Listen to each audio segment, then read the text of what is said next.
ପୁଅଝିଅଙ୍କ ମଥାରୁ କଳଙ୍କ ଲିଭିଯିବ।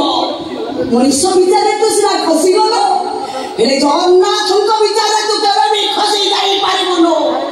ସେଇ ଜଗନ୍ନାଥ ତମ ଦି ଭାଇଙ୍କୁ ଦଣ୍ଡ ଦେବେ।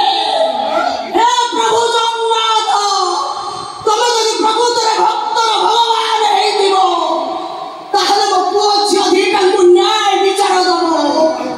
ଏତିକି ତମ ଉପଦୂତ ଏଇ ଗୁହାରି ଗୁହାରି ଶୁଣ ଦିନ ବନ୍ଧୁ। ଗୁହାରି ଶୁଣ ଦିନ ବନ୍ଧୁ, ଗୁହାରି ଶୁଣ